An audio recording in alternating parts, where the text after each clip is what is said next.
Good evening.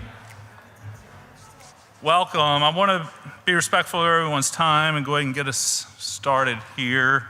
Hate to break up a good conversation, but I'd like to move on to the program here. So we're attempting to have a zero waste event. Our friends from Food Loops are helping us achieve that. So please leave all your plates and cups with them, and they'll recycle and compost and take care of those appropriately. Before we start, I want to give a special thank you to Crystal Bridges, Sarah, Chantal, Kelsey. Thank you. The whole community engagement team. You've been great partners in this, and thank you for hosting and your beautiful venue. Also want to thank the Walton Family Foundation for their ongoing support of our speaker series program.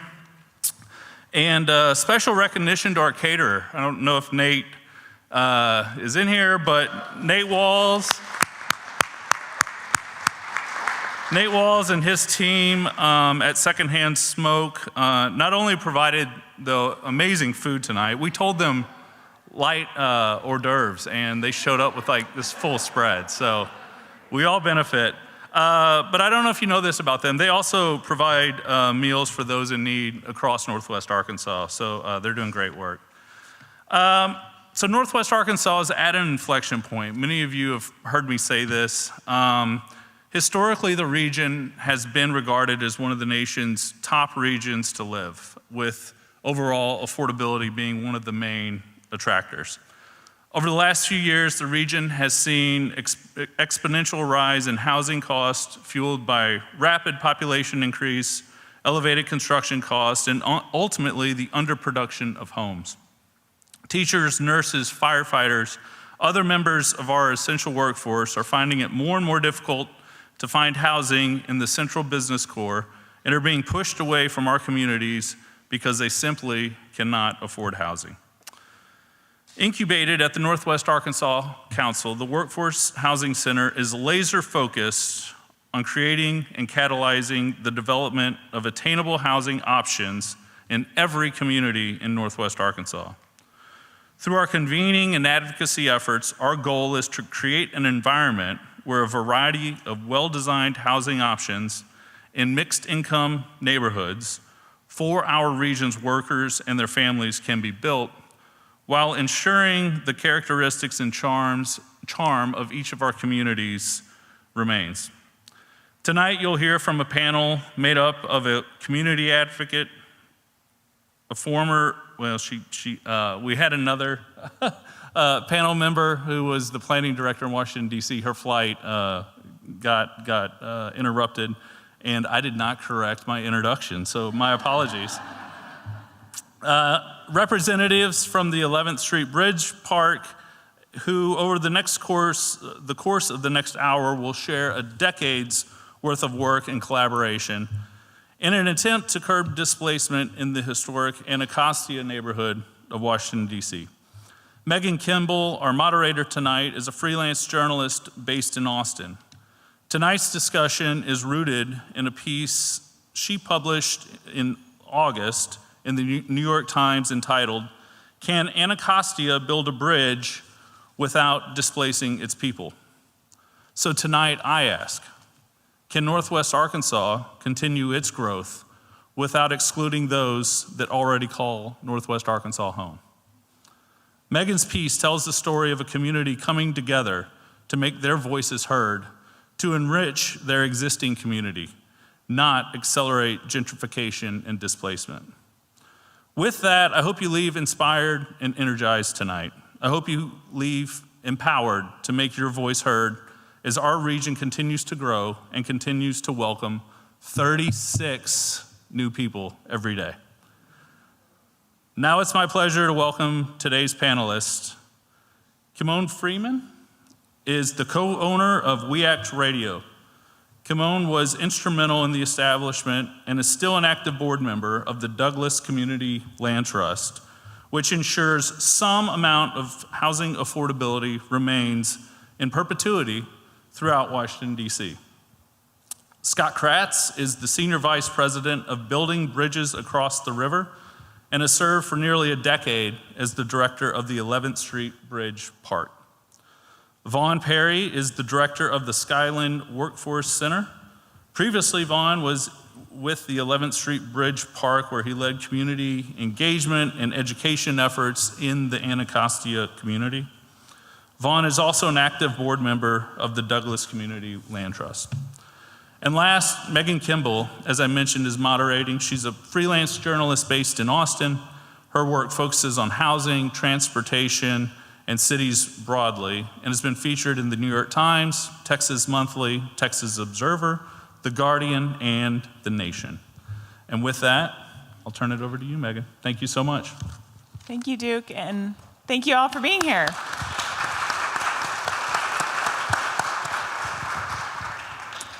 I think we're all excited to have this chat tonight. Just to give you a bit of the lay of the land, we're going to talk for about an hour and then open up to questions from y'all, so please be thinking of questions for us. But I thought I would start by just talking a little bit about how I got interested in this story as a journalist. So as Duke said, I live in Austin, Texas. I'm an independent journalist, and spent the last 3 years writing a book about urban highways. And as many of you know, most of the highways built in the United States through cities decimated Black and brown neighborhoods and were built with almost no community input. There's a movement now to remove some of these urban highways and reclaim some of that space for community benefit. So affordable housing, park space, you name it. And so I went looking for a community that had grappled with removing a highway and considered, how to restitch, how to rebuild community, how to reclaim space, and came across the 11th Street Bridge Park, which was sort of the inception was the removal of a highway bridge spanning the Anacostia River in Washington, D.C. And I realized there was a much deeper story there that probably didn't fit in my book, and concurrently was in contact with an editor at the New York Times, and they had just launched a new desk called Headway. And the premise of this is to investigate the world's challenges through the lens of progress. So it's a sort of a new kind of area of journalism called solutions journalism, where you bring kind of similarly rigorous reporting that investigative journalists bring, which is what my background is, to solutions, to people who are really grappling with entrenched problems and trying to find a way forward. And so I emailed Scott Kratz one day and said, hey, can we talk? And ended up going to Washington, D.C. and spending almost 9 months working on the story. So it's really a pleasure for me to be able to follow up with these sources of these people I spoke to, over many, many months. But Scott, let's start with you. How did the 11th Street Bridge Park begin? Sure. Good evening, everybody. It's wonderful to be here in such a glorious space. So the 11th Street Bridge Park, I've had the honor of working on this for the last 12 years. And as Megan mentioned, we had an old, aged-out freeway that connected or went across the Anacostia River. Washington, D.C. has two rivers, the Potomac that everybody knows, and then there's the Anacostia River. And it reached the end of its lifespan and needed to come down. And so we saw this unique opportunity. Instead of demolishing all of this old infrastructure, could we look at repurposing it, saving some of that initial federal investment and extending its life, but think about it in a very different way. And really solving at its crux a key issue that the Anacostia River, like many freeways or many natural divides, has long divided the nation's capital. It's divided two different communities.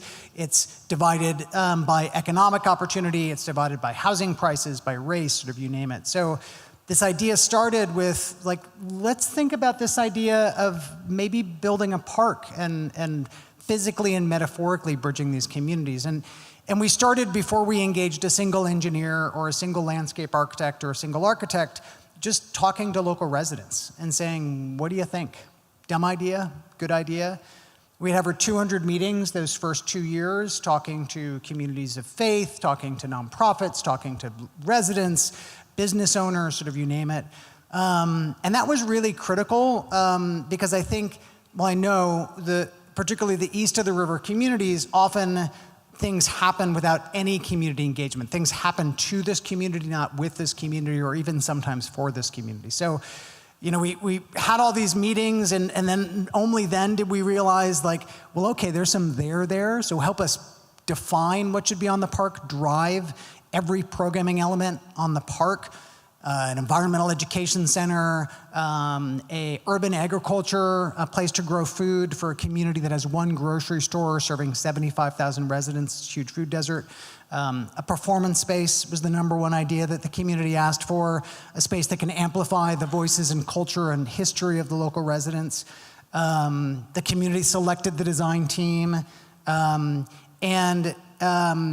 But when we're out there talking to the community, and I know this will be a large part of the conversation, but we heard a lot of those programming ideas, but we heard a much deeper need. We heard a need for housing, we heard a need for jobs, we heard a need for how do we ensure that the businesses that are there east of the river can continue to thrive in place, and that was really the catalyst for a larger equitable development work.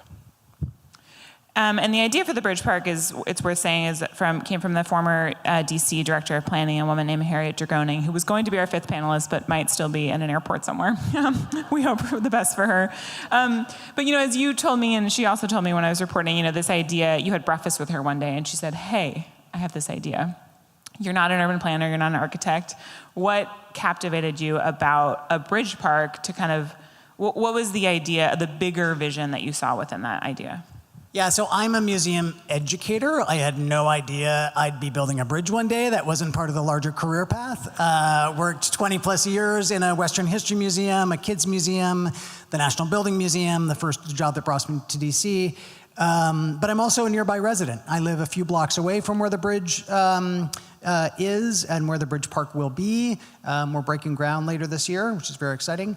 And when Harriet and I, were having that sort of fateful breakfast, and I asked what I thought was an innocent question at the time, which was what's happening with all this construction on the bridge that sort of unfolded into this sort of larger work that I've had the honor to lead for the last dozen years.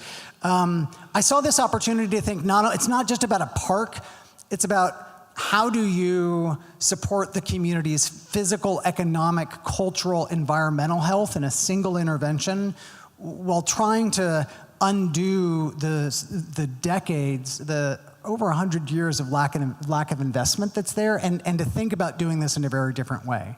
And most viscerally for me, I remember a day, so again, I live about 4 blocks away from where the bridge is, and I was talking to a neighbor of mine, and it was clear he had no idea where the Anacostia River was, more or less where the neighborhood of Anacostia was, where the historic home of Frederick Douglass was, and because we've created all these barriers between each other, between communities, right? And so this was an opportunity to rectify that and to create that metaphorical bridge between communities. Kimon, I'm wondering if you can talk about what you thought when you first heard the idea for the Bridge Park, when you first met Scott, and what you were doing at the time, if you could share.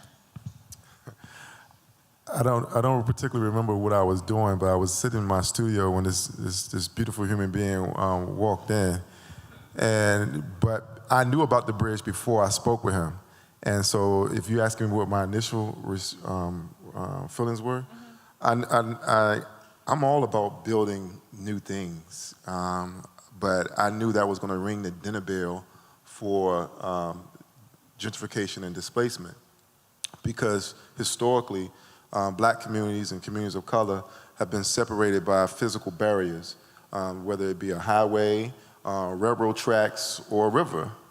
And anyone that traveled to Washington, D.C., even the French embassy was advising their citizens not to come to Anacostia. That was like the thing.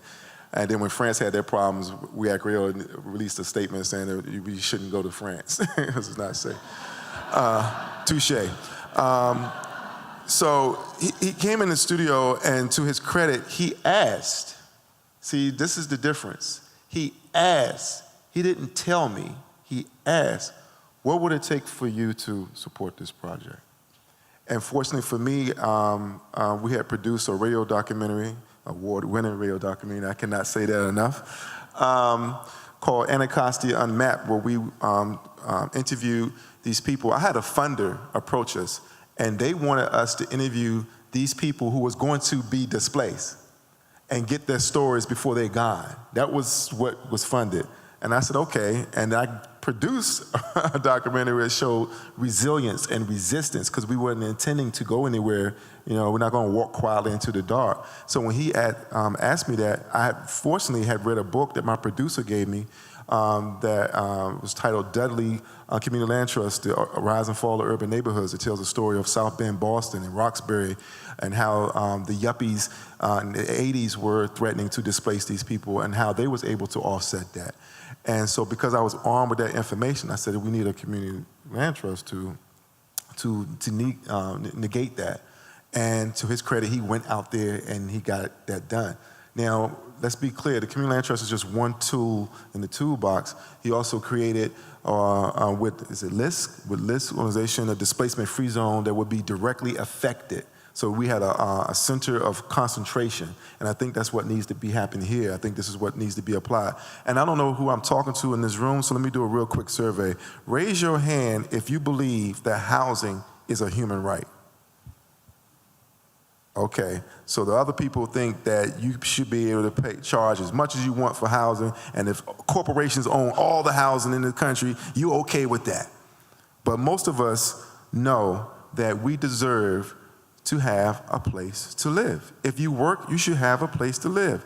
If you work in that area, you should be able to afford to live in that area, somewhere in that area, whether you want to call that workforce housing, whether you want to call that social housing, or whether you want to use the community land trust business model to get that. Those are the goals.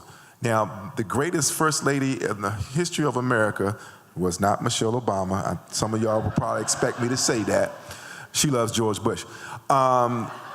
It is actually Eleanor Roosevelt who signed the Universal Declaration of Human Rights, and she also said that housing is a human right. And since I'm on that, let me close with this, if I can pull this up quickly. A little trivia here. Who said this? We are saying that something is wrong with capitalism. There must be better distribution of wealth, and maybe America must move toward a democratic socialism.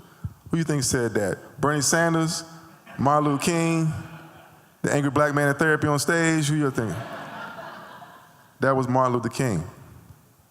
So we have to understand that we have been sold a false set of goods. It's not all or nothing, okay? It's socialism without capitalism is communism. Capitalism without socialism is fascism. And if you disagree, then I will gladly accept your Social Security check. If you disagree, the fire department could leave a bill for your house when you call them for an emergency. There are levels of socialism. We just want to apply it to housing. Should be applied to healthcare and a couple other things, but let's start with the housing. So we have been sold a set of goods that is paper or plastic, and that's it. That's fake news. We have our own bag, and it's recyclable, and we need to apply that type of thinking to everything that we do, because we're trying to reverse engineer all the inequities that have been put in place in this country that's exploiting all of us.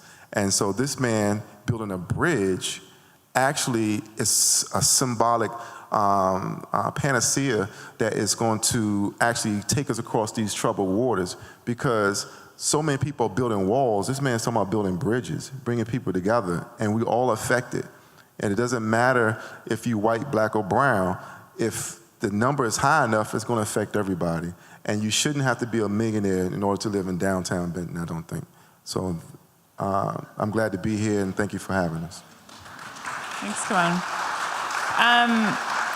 So let's stay on the community land trust for a moment, because for me, that was a really integral part of the Bridge Park story. Are people familiar with what a community land trust is? Should we recap that?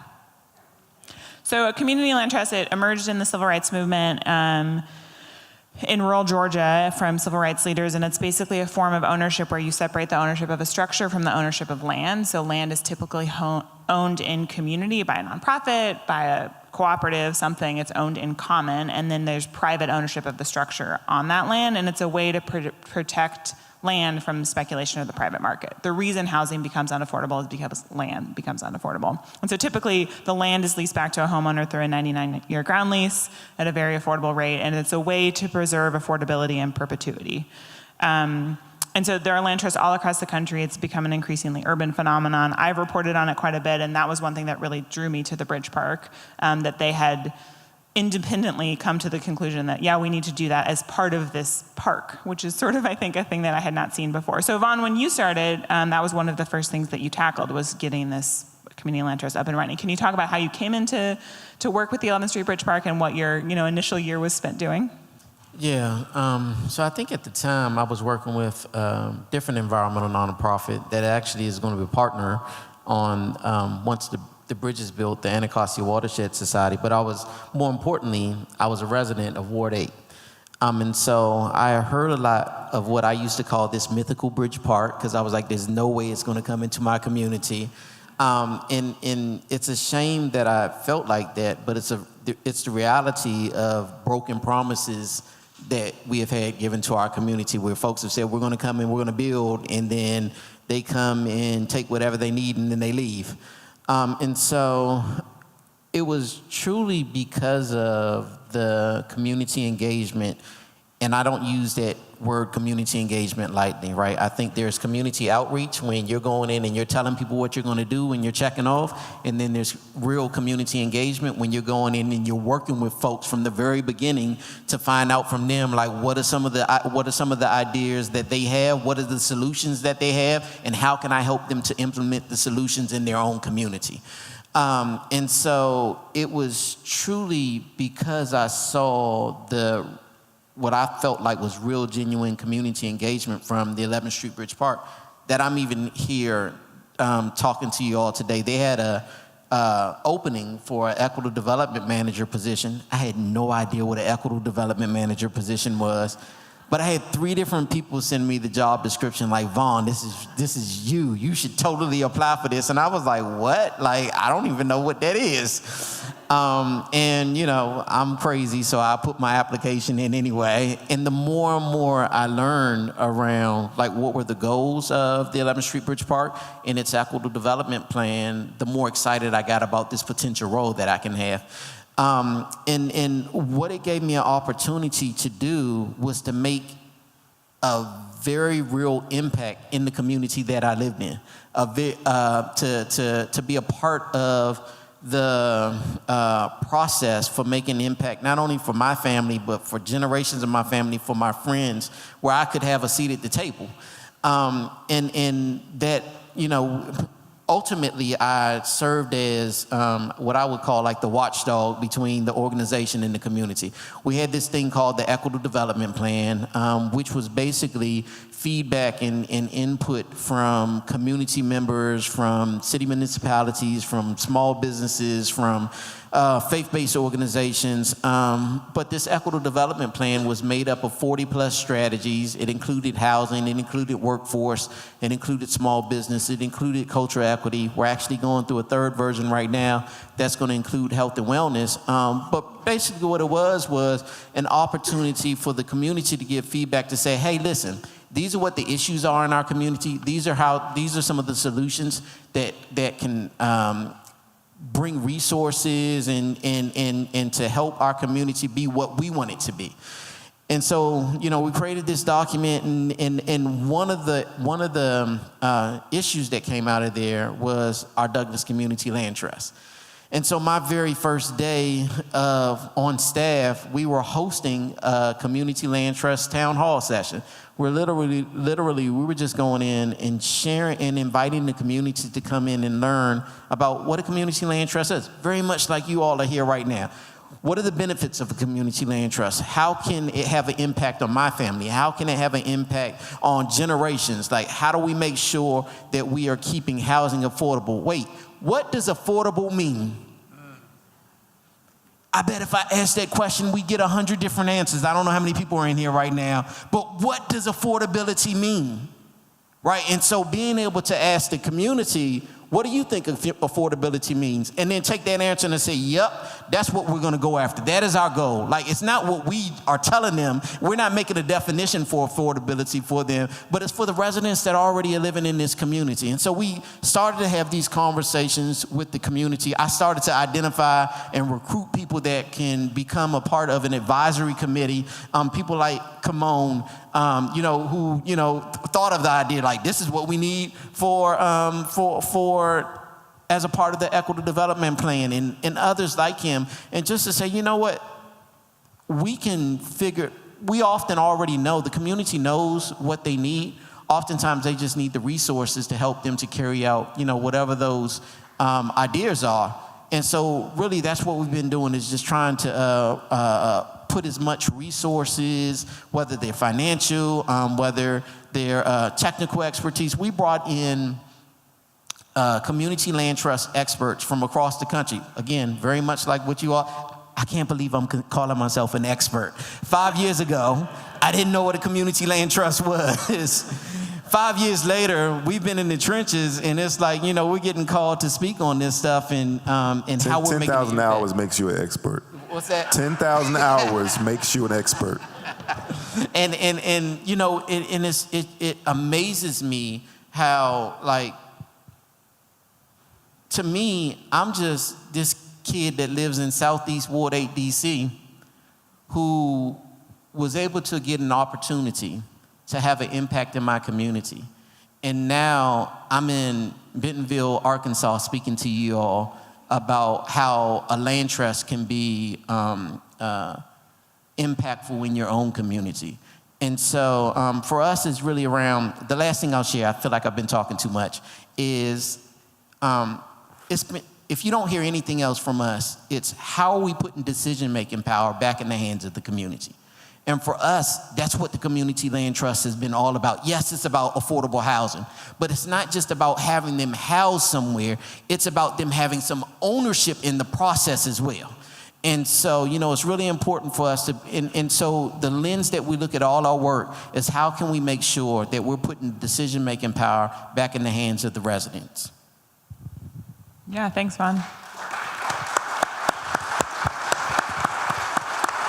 So Scott and Vaughn have both touched on the equitable development plan, and I wonder if we could get into that a bit more, because it's, I think, kind of the nuts and bolts of how the Bridge Park has really executed some of this, community development work. And I will admit, as a journalist, when I hear equitable development plan, I'm like, that sounds like some nice marketing copy that you have produced. But I think what is unique here is that it's really the engine behind a lot of your work. It's a living document. It has changed. It's also your accountability to yourself and the community. And I wonder if you can just talk about how that came to be and what it has become over the last, 8 years.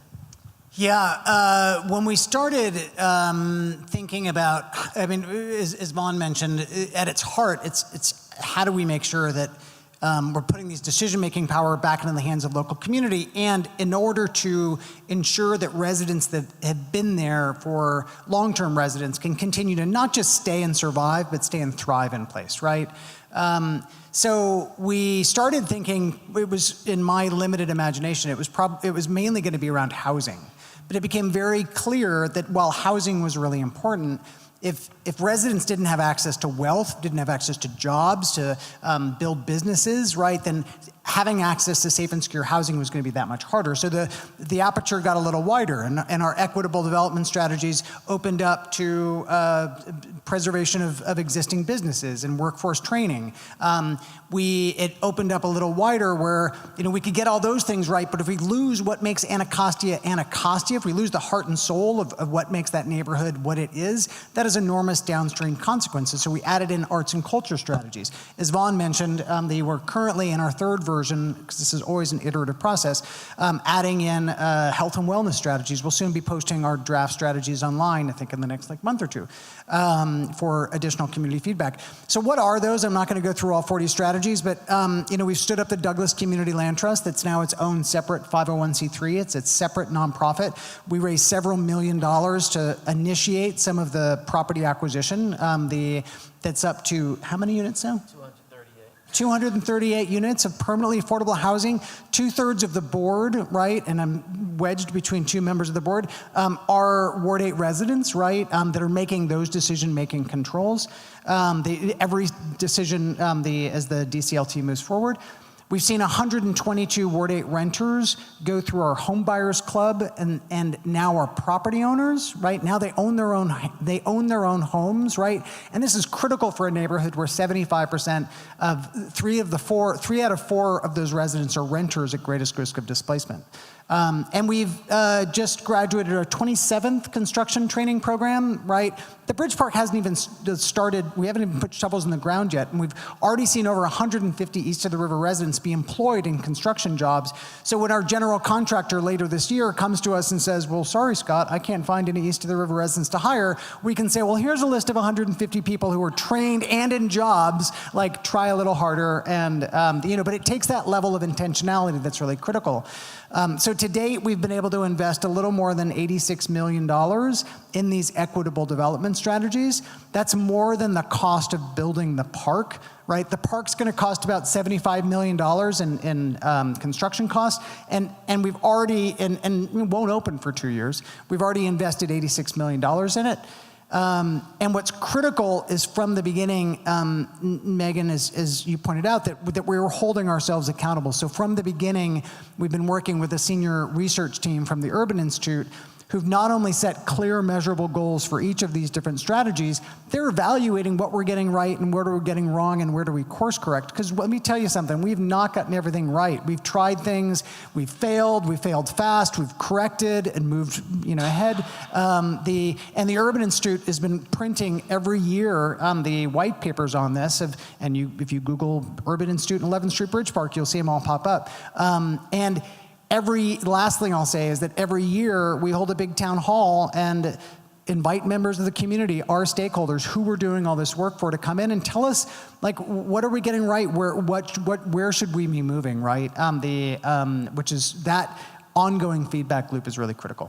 One of the things I'll just add to what Scott's sharing real quick is we were also very intentional with the area that we wanted. It was like a very small geographic area because, like, we couldn't even, to do all of Ward 8, which is like half of East of the River, would have been too much.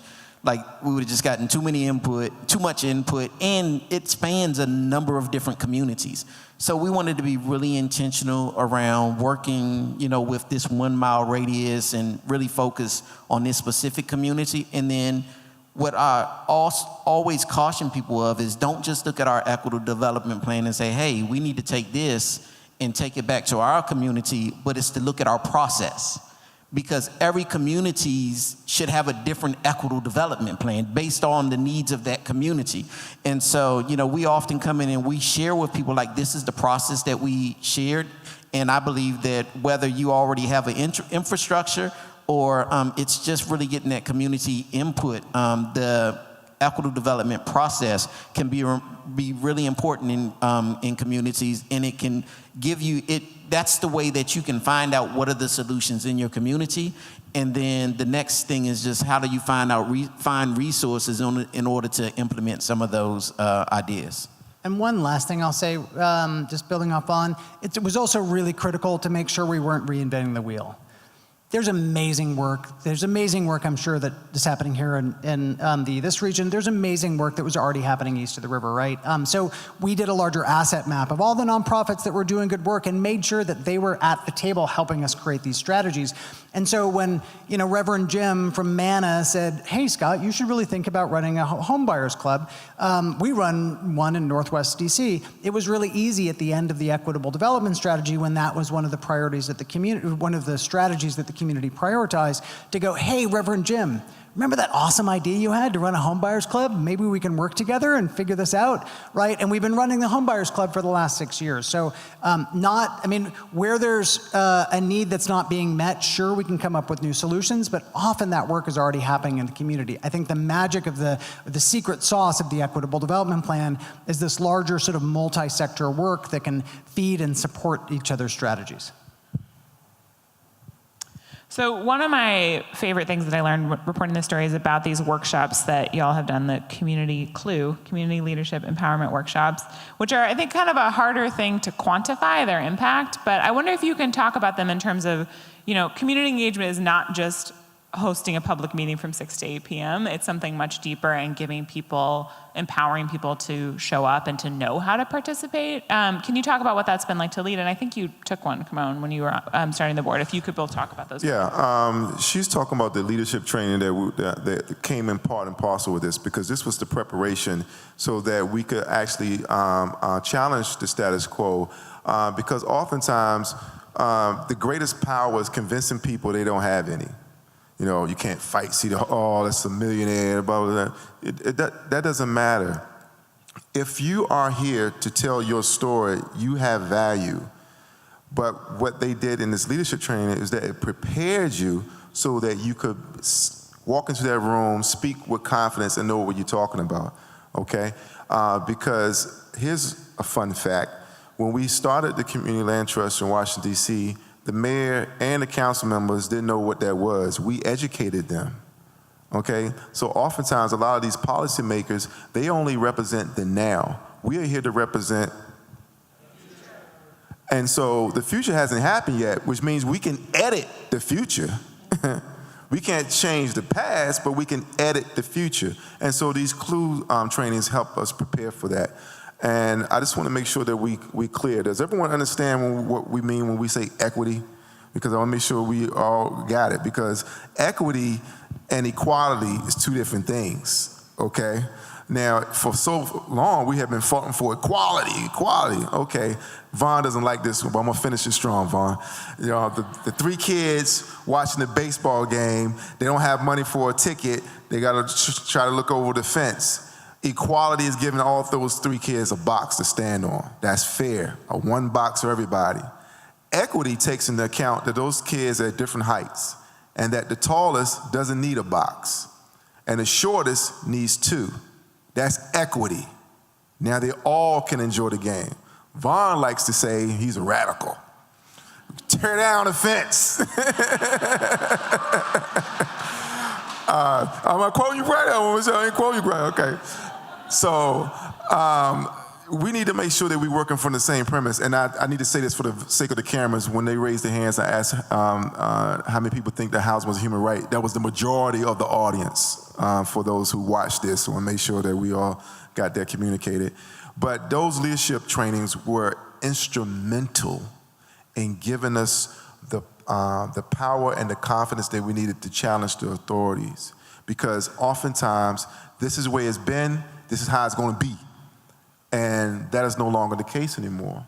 We're looking at that in terms of the environment. We're looking at it in terms of the water crisis, of which I'm a new author of books outside. Please check it out.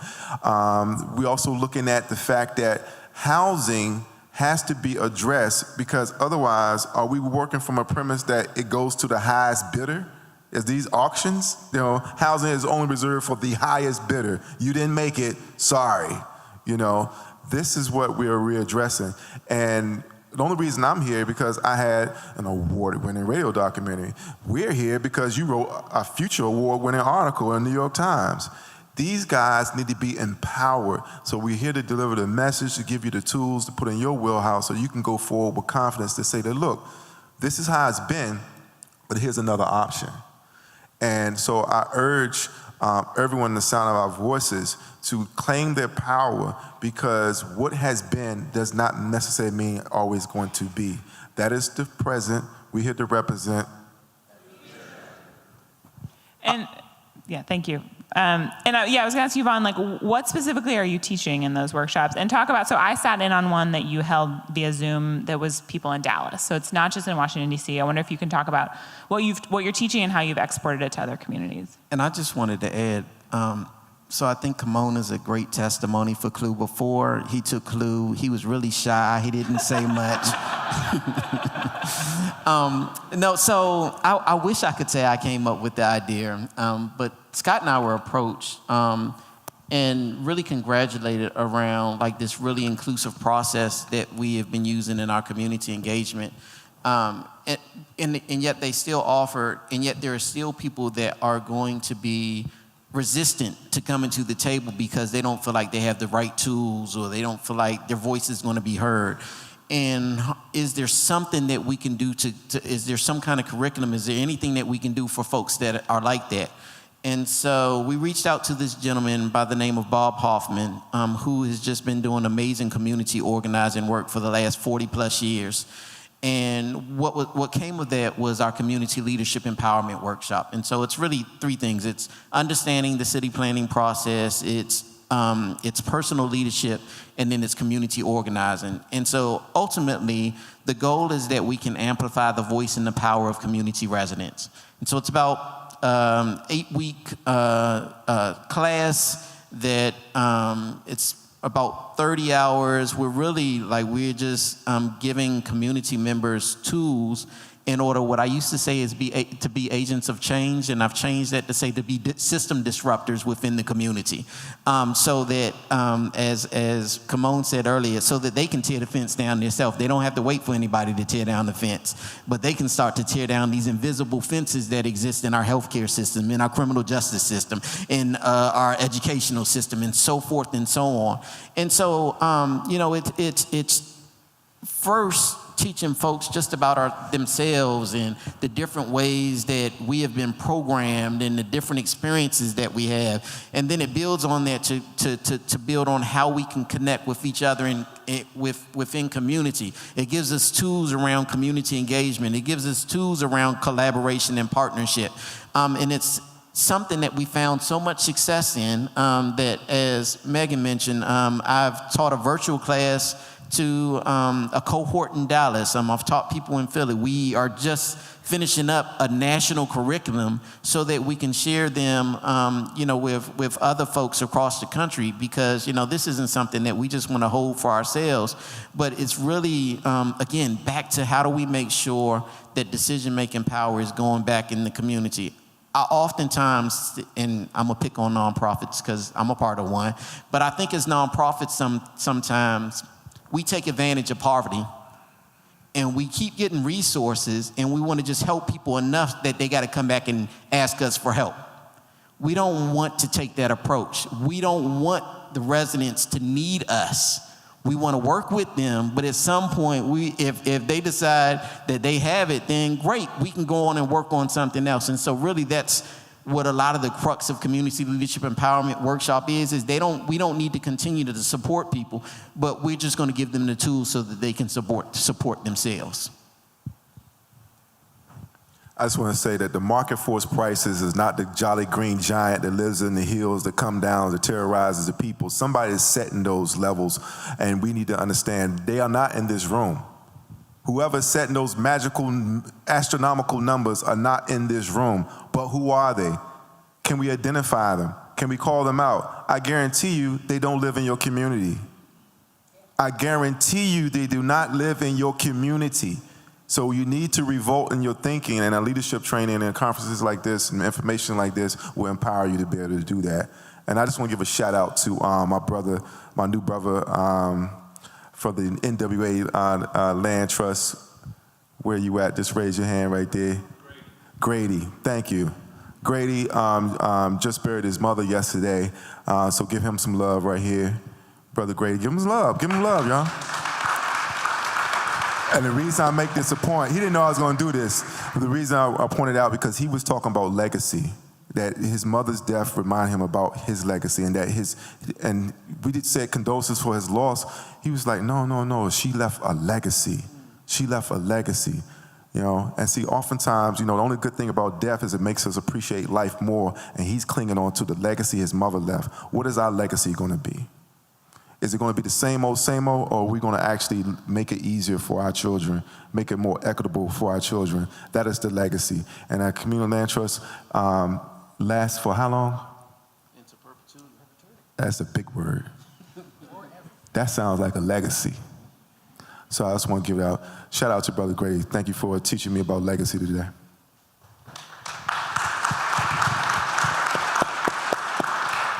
You're a hard act to follow, come on. I've successfully completed the CLUE Leadership Training Program at the Douglas Community Land Trust. I advise it for your organization as well. So I want to talk a little bit about the $86 million, I think, that's been invested in the Equitable Development Plan. You know, a lot of that we talked about, Scott, when I was reporting this story is kind of catalyzed by the bright, shiny bridge park. So there's this promise of this gorgeous park coming that is driving philanthropic dollars, private investment, because, by the way, that park, part of the promise is that it will increase adjacent property values. And so part of that equitable development money is in response to that incentive.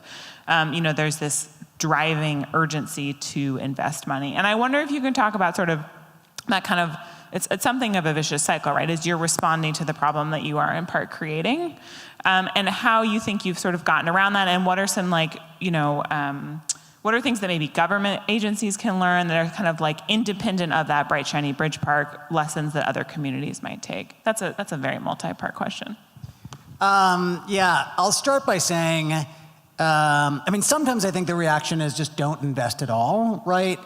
And I have a hard time looking at a resident in Anacostia and saying, you don't deserve a waterfront just as beautiful as the waterfront in Georgetown, right? Like, that's not the answer, right? The answer is to be thinking about this in a different way, which is why we're here talking about our equitable development plan. But I think I think what the bright, shiny thing, in this case, the Bridge Park does, and then I'll get to your question, to answer your question directly, but it is both it is a convener, right? And it is also, it attracts resources, right? In our case, it attracts a significant amount of private resources, and that is extraordinarily helpful, right? But what you really want to do is get in even before that, right? And I think, and we were talking about this earlier, I think at the crux, and this has kind of been thread through a lot of our conversation, it's land, right? I mean, when we first started thinking about the Equitable Development Plan, we worked with senior scholars from the Urban Institute, this research agency in Washington, D.C., and did a larger map of, in that 1 mile area that Vaughn was talking about around the park,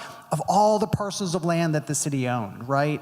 And maybe, instead of thinking about the highest and best use, e.g. the most dollars the city can get, like, that is an extraordinarily valuable resource. And once it's gone forever, right? So thinking about where there might be those opportunities where the city either owns or controls land, right?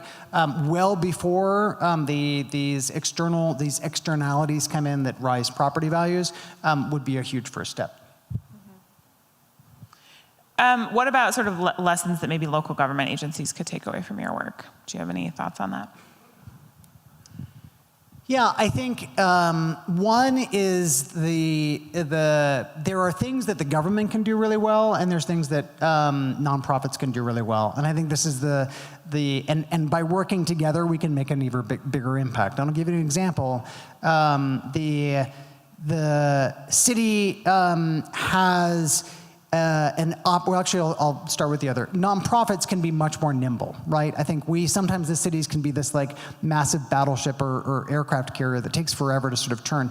Nonprofits we're out there and we can test and pilot different programming ideas, and then if they work, right, we can sort of de-risk those, and then the city can step in and put significant resources behind it. And I'll give you one example. The city, and this has been a little bit of a sideways journey, but the city has put $2 million for property acquisition for the Douglas Community Land Trust, right? But that's only after we ended up raising $3 million and starting the sort of DCLT.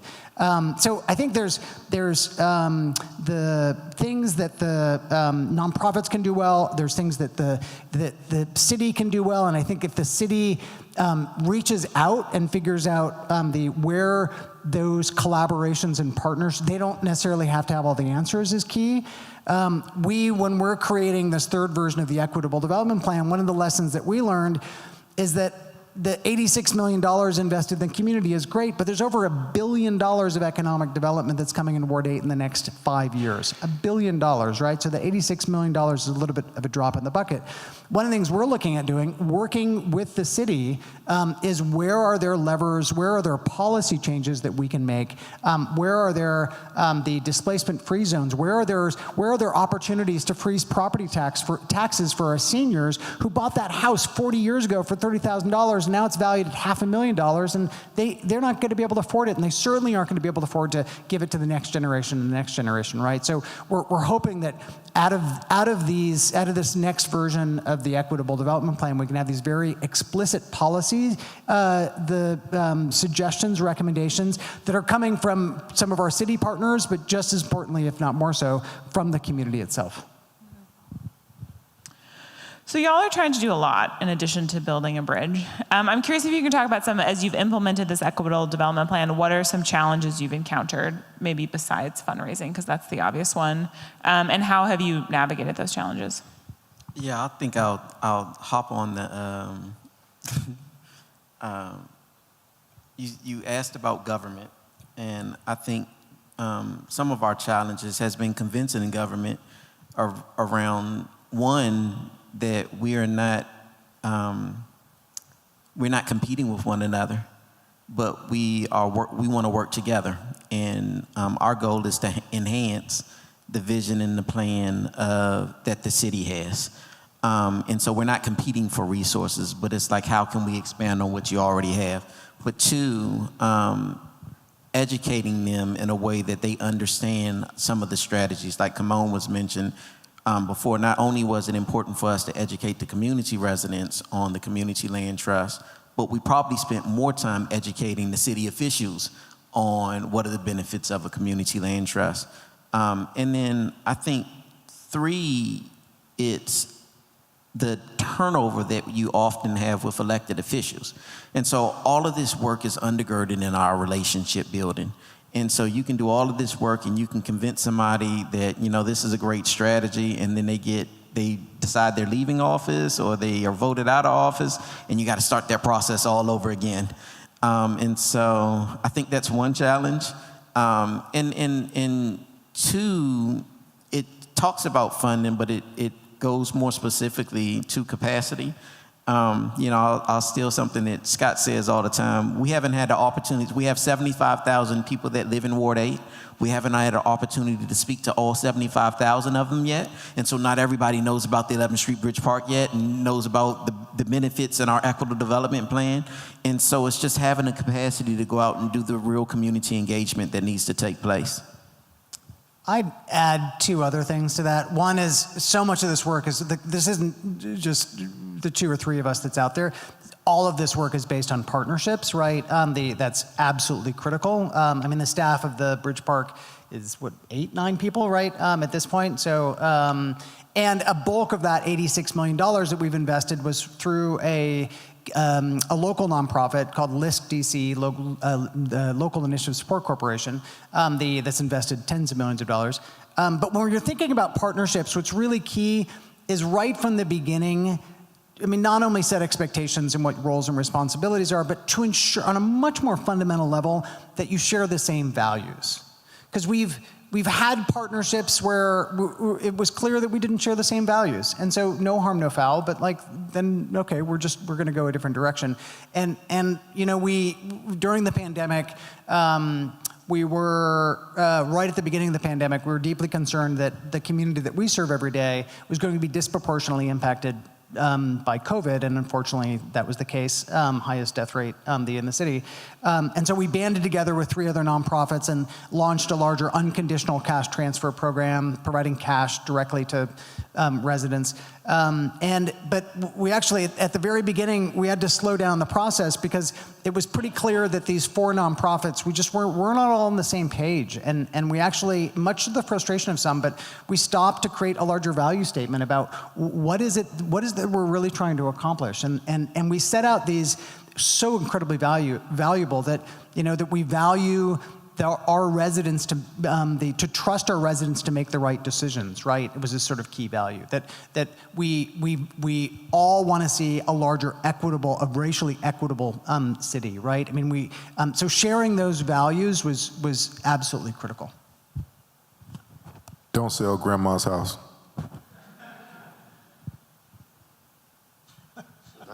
Great. So I have one more question for y'all, and then I'm going to turn it over to the audience for questions. But for all three of you, I mean, for me, as I approach this story, I think the story of the 11th Street Bridge Park is fundamentally a story about Anacostia, about this historic neighborhood and the neighborhoods that surround it and its future. And I guess thinking about the future of, this neighborhood, these neighborhoods, like what worries you and what are you most excited about?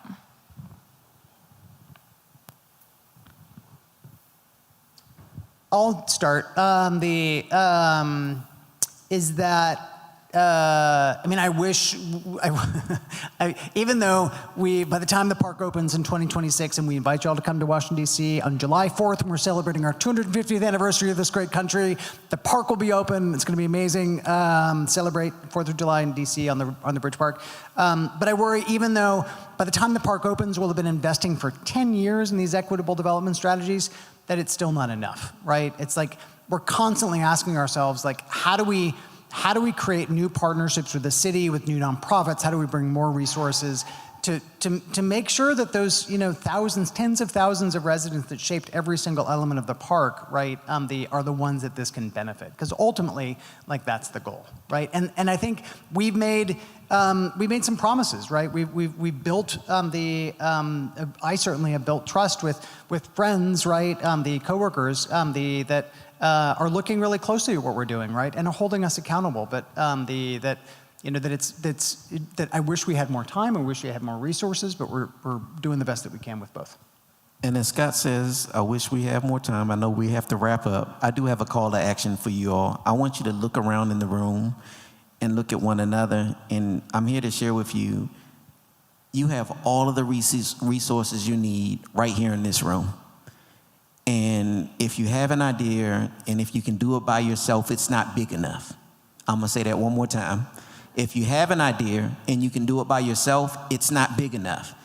And that talks about the importance of collaboration and partnership. And you have enough people and resources in this room right now to really make some amazing impact in your community. Come on, any last thoughts? Yeah, I'd end it with the arts. Typically, developers who are some of the smartest people, they're social engineers. They envision, they have 30-year plans. They are aware of all these issues. We have to make them aware of the solutions. And some of them will actually agree with this, because they already, when they want to move into a sketchy neighborhood, what do? They bring in the artists. They make it eclectic, and then once it starts being populated and it reaches a critical mass number, then they come in with the cranes. Look at this beautiful establishment. I wonder what this was, what it looked like before it was here. Now, was this part of the reason why we're seeing the skyrocketing housing market in this area? Probably so. So now they should have an invested interest to make sure that the people that was here before get to be the people that's here now and in the. That's only the equitable way. And I don't think we're asking for any fair concessions or extreme demands. I think is actually normal. The people here before should be the people that enjoy it now and in the future. And I think that if we all come together and do something, we can make that happen. And I'm glad that we was able to be here, and I hope that we inspired you and fired you up and gave you the energy you need to carry forward and give you new options to implement, because there is another way, and this is one of those options. Yeah, thank you. Can I just share one thing just building on that displacement is not inevitable. Right? I think one of the reasons why the 11th Street Bridge Park's Equitable Development Plan has resonated, and why we're consulting with nearly a dozen similar projects around the country, right, is because we're trying to break through that cynicism of just like, well, when you invest in these like underinvested, typically black and brown communities, that's what happens, collective shoulder shrug, right? But like, no, there's another way, there's another process, right? And I encourage everyone to go to bridgepark.org. There's tons of resources that are on there, short videos that outline our 7-step process to engage the community to create strategies that work here, right, in Northwest Arkansas, you can read our equitable development plan and reach out to us. Like, we have learned from our colleagues around the country at every step of the way, and if we can pay it forward, they would love to, because we should make sure we're not all making the same mistakes at the same time across the country. Well, I'd love to hear from y'all so I can stop asking questions. I think there's a mic. Duke has a microphone if you want to just raise your hand or stand up.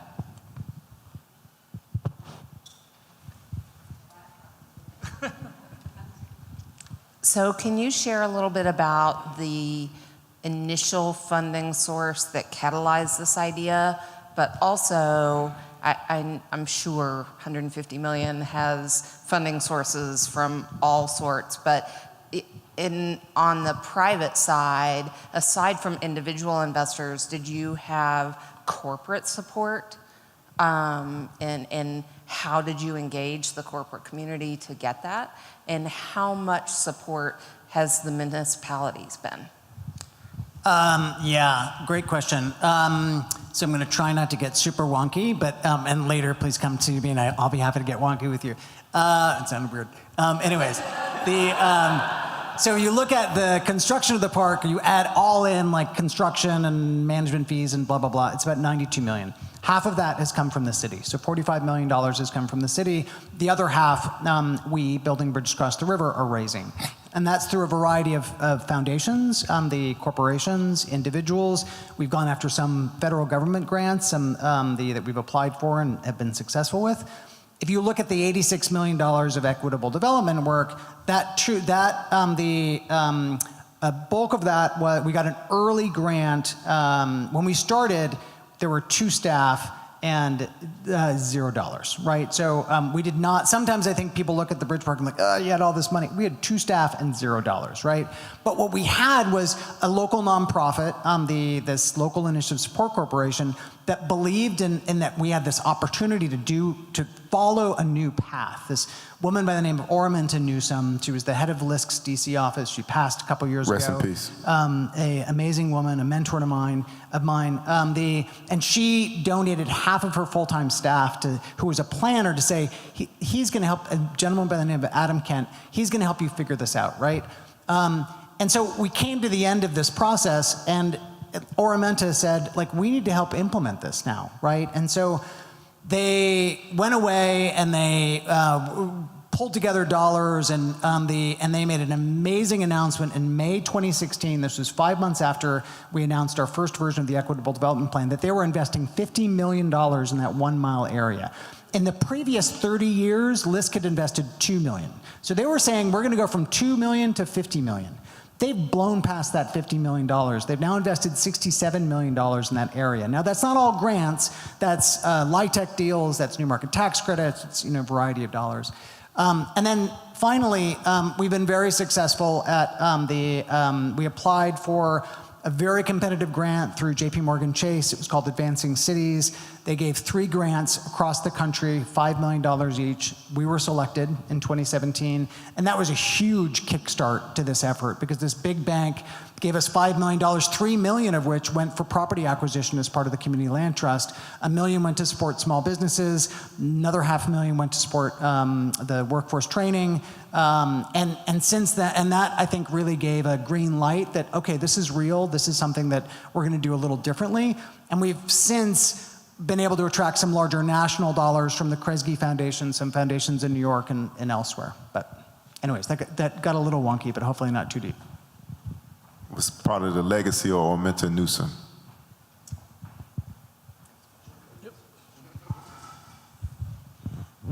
So I might not be tracking with the grants and the donations and stuff exactly.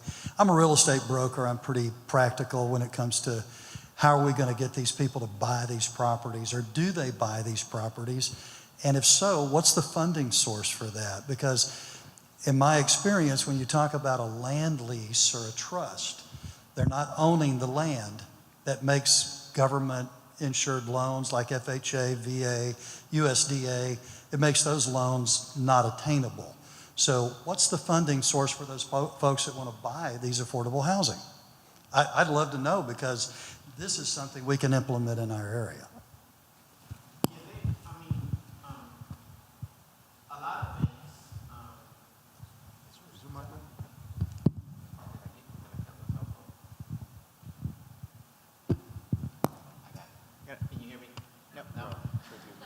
turned green and then it went red. So that is certainly a part of the education, is educating funders about community land trust models. Now, when I say that, what happens oftentimes is, like in a traditional home market or a home transaction for a community land trust, one model could be if the house is $400,000, an individual is getting financed for $200,000, and the land trust is coming in and financing $200,000. So, and they can still get this $400,000 house, but all they need is $200,000 financing. And so, but in order to agree to that, the land trust will say, listen, as long as you're on this property, it's your home and you can do what you want with it. However, if you ever decide to sell, then there's going to be a shared appreciation value. And so there's going to be agreed upon percentage where 75% could stay in the home, 25% will go to that homeowner when they decide to sell. So let's just say they come in 10 years later, they decide to sell, and that house that was worth $400,000 is now worth $500,000. They would take whatever equity they have in that home, and they take that additional $25,000, and then $75,000 would actually stay in that home. So you have that initial $200,000 subsidy. You have an additional $75,000, and so now that's $275,000. Subtract that from the $500,000, and now you have somebody 10 years later that can still afford that home for $225,000. And I know I segued off of your question a little bit about the financing, but in our experience, we've just been working with traditional banks, and we've had to educate them on like the CLT model and how it works, and show them different examples across the country. And many of these banks have banks, in other parts of the country where they can learn like this isn't something that's new. Community land trust is something that's already been taking place. A great resource too, if you Google, and it's free, Lincoln Land Institute has a really wonderful sort of short booklet. It's called the City CLT Partnership. So Google Lincoln Land Institute City CLT Partnership, and it walks through all of those models that Vaughn just talked about, as well as doing a much deeper dive in financing, and it's a great primer. The other great resource for Community Land Trust is called Grounded Solutions Network. It's the largest coalition of CLTs across the country. There's over 300 of them in the United States alone, and they have a wealth of information that's on there and we've had conversations with Fannie and Freddie about finance, and CLTs are, as Vaughn mentioned, have been around for decades, increasingly traditional lenders are looking at them as like, okay, this isn't such a weird duck after all, we can figure out how to work with them. The last thing I'll say is often some of the most frequent questions we get is, how's that going to have an impact, or how's that going to affect the value of the market? It doesn't. Like that house that's $500,000, whether it's a CLT or not, is still worth $500,000. And so it doesn't change the value of the homes. What it does do is allow for homeowners to potentially purchase it with lesser financing. I think we probably have time for just a couple more. Here, Saul. First, I want to say, Duke, this is the best event of every event in the series, so thank y'all for coming out tonight. I'm so excited to hear a conversation about community land trust and community control. To distill my question down, I think it is, do you have any advice for a community that's much earlier in the process, thinking about who is on, how you identify people to be collaborating in leadership, to be on a future board, so that there's integrity in the process ultimately? And to add just a little context, I've had some conversations with people about land trusts in Northwest Arkansas, and one of the worries that comes up is the same people, the good old boy group, gonna populate the board of that land trust? And then does it end up really being community control? And if we're gonna think about social housing, or we're gonna think about real equity, it can't end up like that. So do you have any advice for a community earlier in that process? Yeah, great question, and it's great that you're thinking about that. And I think what was important for us early on was really making sure that we had a diversity of voices at the table, right? And making sure that we didn't exclude the gatekeepers, but the gatekeepers weren't the only ones that were a part of the process. And by gatekeepers, I mean the ones in the community where they feel like you got to go through them in order for anything to get done in the community, right? We wanted to make sure that we were as inclusive as possible, and we spread the net in the community to go after voices like that generally weren't heard, right? To go after the voices that they didn't have time to show up for every community meeting or every housing meeting. We hosted these town hall sessions and we invited people to come, but we then also invited them to be a part of the process. And so I don't know that anybody that expressed interest to be a part of the committee was able to be a part of the committee. I can't remember declining anybody early on, right? And so the folks, it was almost like people, they took themselves out of the process due to time or lack of interest or whatever, but the folks that were interested and they wanted to be a part of it, we invited them to become a part of the process. And through that, we had a very diverse advisory committee in terms of age, in terms of income, in terms of male versus female, and And so what it's allowed is to have some very robust conversations and discussions within the Community Land Trust that was representative of the entire community. But we didn't, we didn't go into it saying we were going to exclude anybody. We went into it saying, listen, we want to get as many voices as possible. And then through that process, we wanted to provide them with tools in order to manage and organize effectively. For example, like we talked about community leadership empowerment workshops, where our pilot group was our Community Land Trust Advisory Committee, who went on to become the board for the land trust. Now, I'll say this. Really quick story. When we were transitioning to become an advisory committee, and there was probably about 15 members of us then, some of the leadership said, well, Vaughn, if we're going to become a board, we need to have this expertise, and we need to have this expertise, and we need to have this expertise. And it didn't include a lot of the people that had been a part of the process over the last 2 years.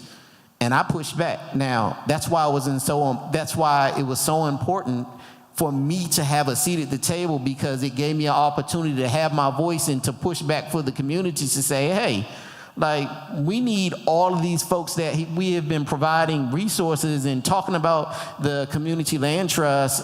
We need to give them the opportunity to succeed or fail, right? And the sentiment was, well, Vaughn, we can't have this fail.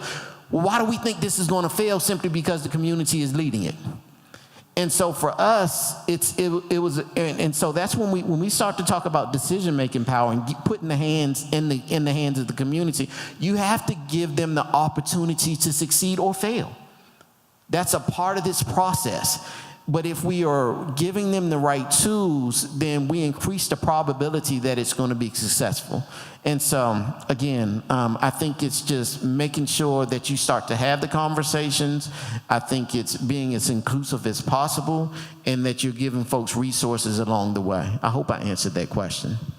I'll just add one quick thing, because I've reported in community land trusts across the country, so Austin, Atlanta, DC, and the thing I have heard across the board universally from everyone I've talked to is acquire land early by any means necessary. And I think it sometimes can feel sort of less urgent when land is not that expensive, when the housing has just begun to become unaffordable, but it makes everything harder down the line if you don't prioritize land acquisition.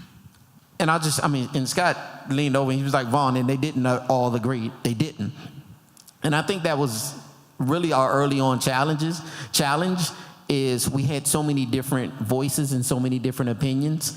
What Clue allowed us to do is to really effectively navigate some very challenging conversations. One of which, again, I know we're wrapping up, but one of which was when we were hiring our executive director. I was one of the first ones to say, hey, listen, this executive director needs to look like me. They're representing mainly black folks, and we can't just go out there and hire somebody that looks other than black or that is other than black to lead this organization. And we did this whole national search, and we ended up with 3 finalists, one white man that lived in the UK, one black guy that lived in, I think he was in Georgia at the time, and then one white woman that lived in Washington, D.C.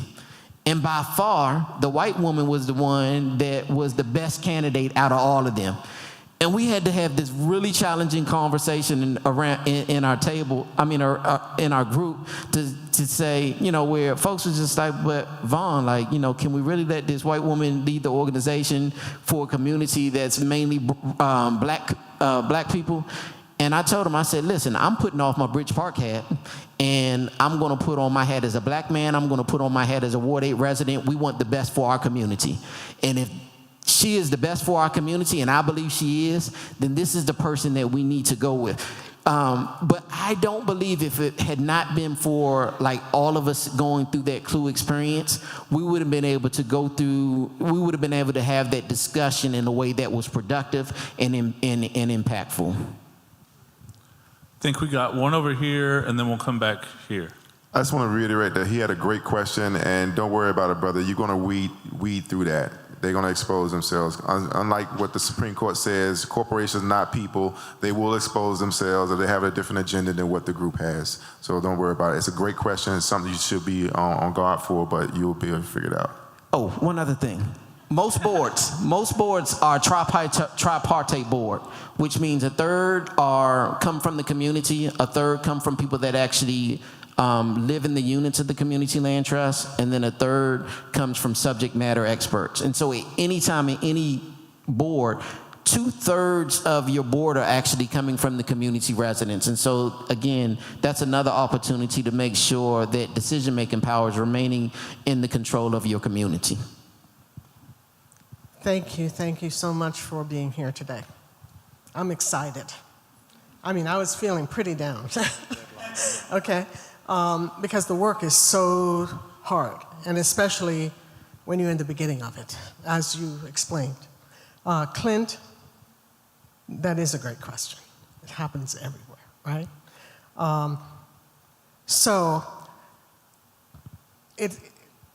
The situation we have here is that we have a near erasure of the black community, the very last one in the entire Northwest Arkansas area. And this erasure has been going on since 1865 when the people settled. I hate to use that word, settle, made their homes in Fayetteville because it was easier, and they, not just easier, they were going to end up working for some of the same people who enslaved them. And everywhere else, at least 1920, became a sundown town around, right? And Fayetteville is a university town. There's always work somehow. We have the opportunity to not let it disappear completely. And our little nonprofit cannot do it all alone. We need the city to step up. We need the entire region to step up, because the reason the black people were in Fayetteville is because they weren't allowed to be anywhere else. Even though they made all that money. You see how rich this place is? There's a reason for it. It's been rich for a long, long, long time. So, everything you're saying to me is so exciting. It gives me a little hope. But what did you say? You've got to get the land now. We're in a situation where people are selling off because they have been weathered. I forget the name of the scientist, right, who said that. You termed the term weathered. They're tired. The people have been playing defense for 150 8 years. It's even written down stuff that they had to go through, that they were that was imposed upon them. How do we get the city? How do we get the city councils? How do we get them to activate in this new way, in this different way, the non-status quo way, to make this thing happen? Because we have authentic culture, we have a lot to share, and we want this place to be exciting for everybody to enjoy. So, if you have any kind of help for us about how to maybe affect something immediate, because gentrification is serious and it's ongoing and it's at a peak right now that even the spaces that were public spaces made for, that were in the Black community are being usurped completely. And I know Anacostia is different than this. It's not happening in the same way. Yeah, I wish that is $1 million question, and I think short answer to that, and my fellow panelists might think differently, but for me, I focus less on the government and figure out ways that I can organize community so that they can understand that the power that they have and the collective power that they can have, if they pull together. It's the community that put the government in office, right? And so I think going off of what Kamon was saying earlier is like, I think oftentimes what we've been convinced is that we don't have any power, and this apathy has been built in. And so it's like, how do you change that dynamic? And to me, it takes time, right? That's part of relationship building. It's part of trust building.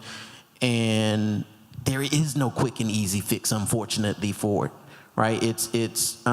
We understand that in order to build these relationships, in order to build this trust, it's going to take time in order to do that. And that, we just wake up every day with the intention of doing that. And hopefully we can create some incremental milestones. And it's really important to still celebrate those increments, but they can build on one another. But again, there is this urgency now. Like that's the crisis that we have in DC, where we feel like oftentimes we're behind the 8 ball going after these properties that have already skyrocketed. But does that mean we give up? Nope, we can't give up. We still try to put forth an effort, and we still try to look at things that we can do right now. That's the best I have for that. Anybody else? Yeah, I just want to say, in Anacostia, my building got paid for, and the mayor hates me. So, it's not about a loving relationship. It's about you having enough wherewithal that it's the logical solution, because she's been hounded for ignoring the housing crisis, and we actually delivered a solution to her doorstep. So I'm going to do a press conference and pledge $2 million. We ain't cut the check yet, but we pledged it. But when she did that press conference, guess what? It opened the floodgate for other support to come to us. You're here. We all are here because the producers of this event think that this is a viable solution, and they're recruiting all of you to support that, so they have an army when they move forward. You have the foundation behind you. You have this wonderful organization in this building behind you. You're not alone. And this is bringing a dinner bill to saying that it's time to come together and let's move forward with a new agenda. So I think the past is the past, but we get to edit the future. So again, everyone in this room, it's up to you to make that personal decision. Are you willing to work with this organization to move this forward? And I hope the answer is a resounding yes, and that could be our legacy. And you're not alone. And you're not alone. Please come up and ask for any of our cards. We'd love to. We've learned a lot of things. We've learned a lot of things, what to do, what not to do, and if we can assist, we're here to help.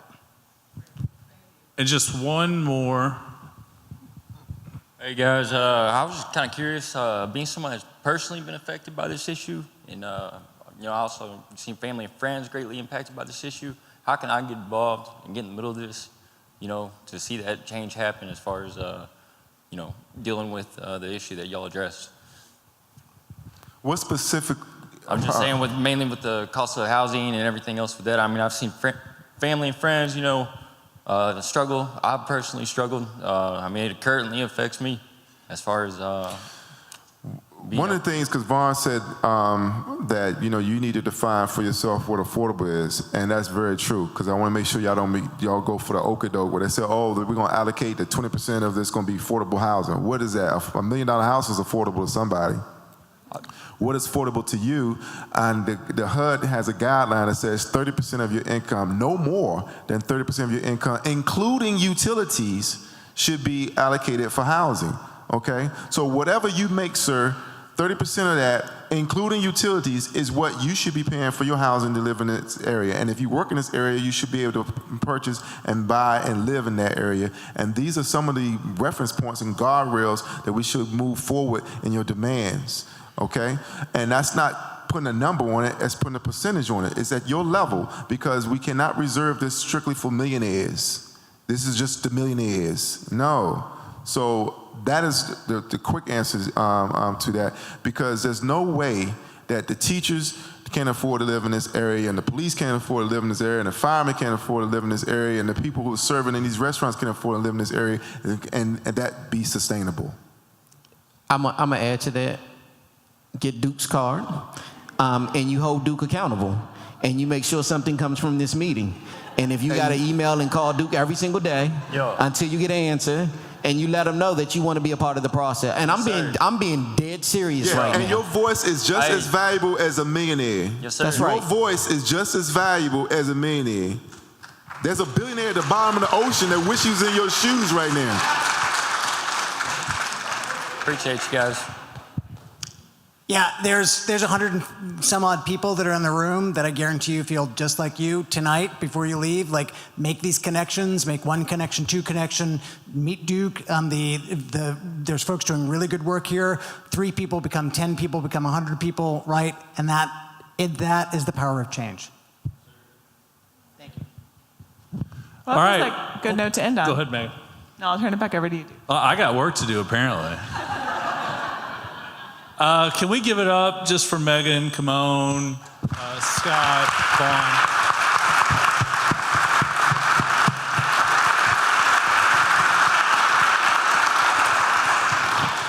And the organizers of the event that brought us all here today.